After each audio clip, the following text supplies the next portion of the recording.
สวัสดีค่ะวันนี้เราจะมารีวิวมังกรตัวใหญ่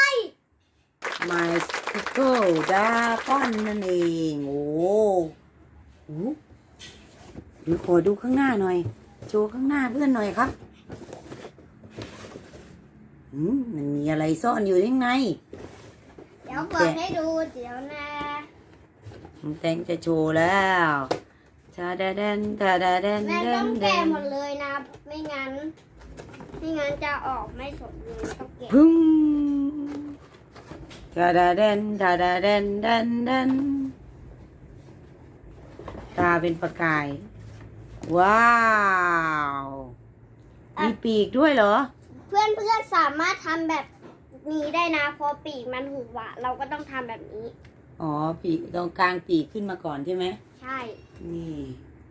ว้าวก็เท่นะแต่ไม่น่าไหนทำอะไรได้บ้างฮึอะไรอ่ะเกิดอะไรขึ้นโอ้โ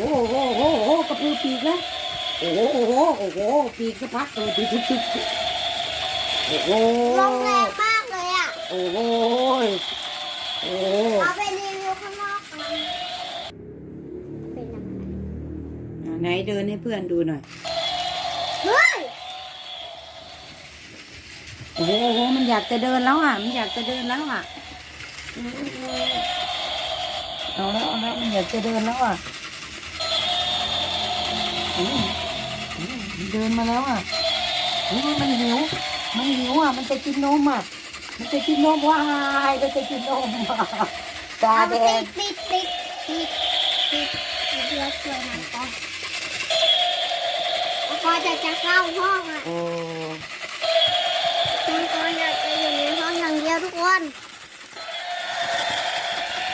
เดินไปแล้วครับเดินไปแล้วเอามาเดินตรงนี้ใหม่เอาแล้วครับโอ้กระพือปีกมาแล้วโอ้ตาแดงด้วย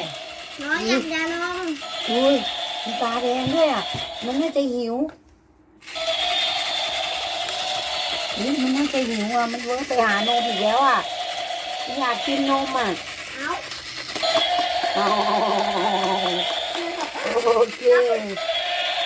ตาแดงมากปล่อยมันปล่อยหลบแสงหลบมาแล้วดูสิมันจะไปทางไหนแสงหลบสิอุ้ยมันมีไฟลิบที่ปากแดงด้วยอ่ะ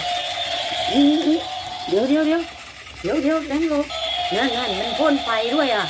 ไหนนี่ไงไฟประกายไฟอ่ะโอ้สุดยอดเลยอ่ะมันจะเดินมาหาแม่แล้วอ่ะจะโดนกัดแล้วโอ้ยน่ากลัวมากเฮ้ยโอ้ตะเมยหลบกระพือปีกแรงมากโอ้กระพือปีกแรงมากพลังมันเยอะจริงนะตัวเนี้ยแตงก็ว่าอยู่โอเคสำหรับวันนี้โอ้แรงอุ้ยไม่ยอมหยุดโอเคสำหรับวันนี้น้องแตงมารีวิวมังกรอะไรดราก้อน 3D พลังมังกรพ่นไฟมันสามารถกระพือปีกได้แล้วก็พ่นไฟได้แล้วก็ตาแดงด้วยเดินได้มันพ่นไฟอะไรไม่เห็นเอาจะออกมาไฟเมื่อกี้ไงออกมาเมื่อกี้แต่ว่าแตงไม่เห็นโอเคสำหรับวันนี้ตาเหมยไปข้างหลังแม่แล้วค่ะตรงนู้นนั่นน่ะโอเคสำหรับวันนี้น้องแตงบายอย่าลืมกดไลค์กด Subscribe ให้ด้วยนะคะไปเด็กถ้าชอบมังกรตัวนี้ก็